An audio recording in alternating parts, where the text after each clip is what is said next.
Chapter 19. In general, the cows were milked as they presented themselves, without fancy or choice.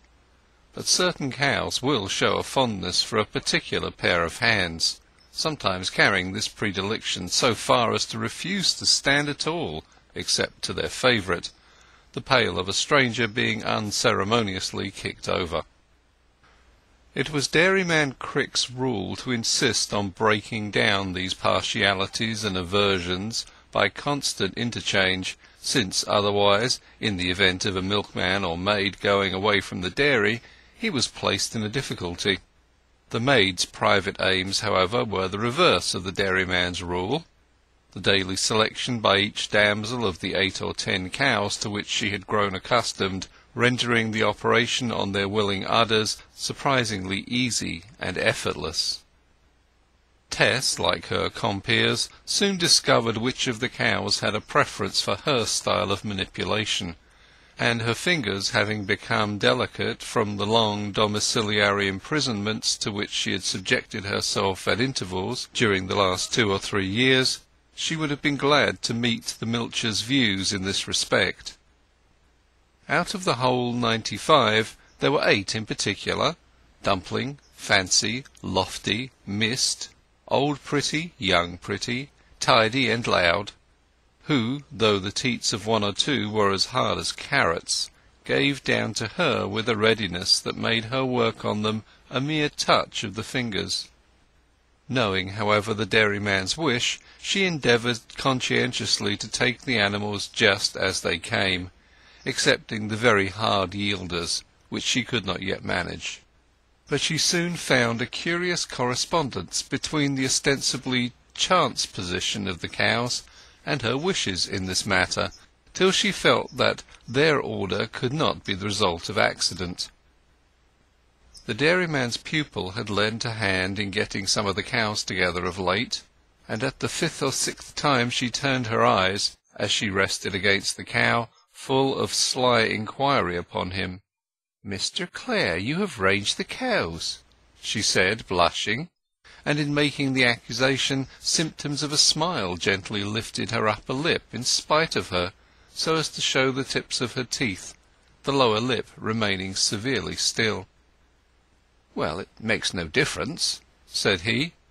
"You will always be here to milk them." "Do you think so? I hope I shall, but I don't know." She was angry with herself afterwards, thinking that he, unaware of her grave reasons for liking this seclusion, might have mistaken her meaning. She had spoken so earnestly to him, as if his presence were somehow a factor in her wish. Her misgiving was such that at dawn, when the milking was over, she walked in the garden alone to continue her regrets that she had disclosed to him her discovery of his considerateness.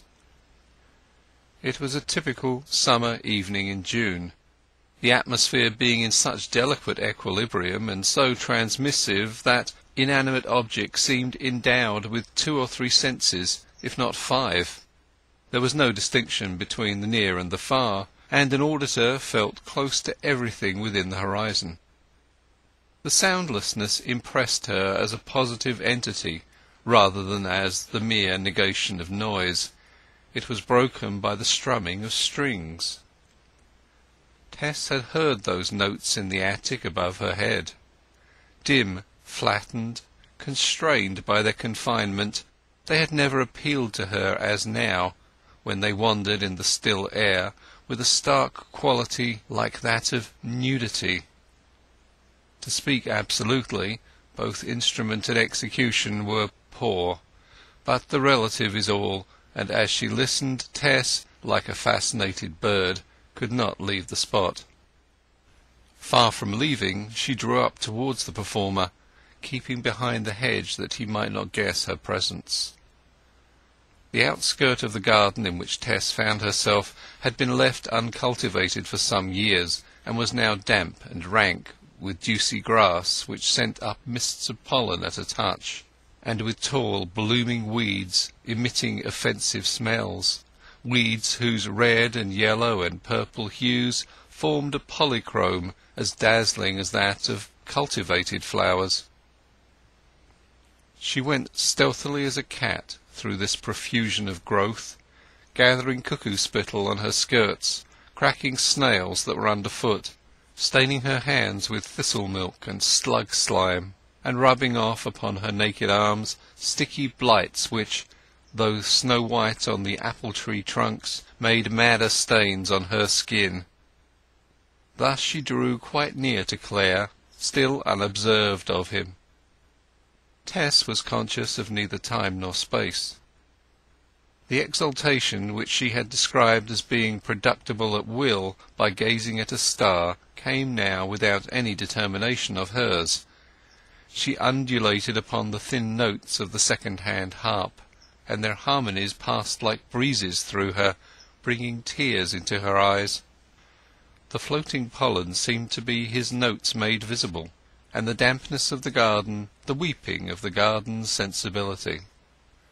Though near nightfall, the rank-smelling weed-flowers glowed as if they would not close for intentness, and the waves of colour mixed with the waves of sound. The light, which still shone, was derived mainly from a large hole in the western bank of cloud.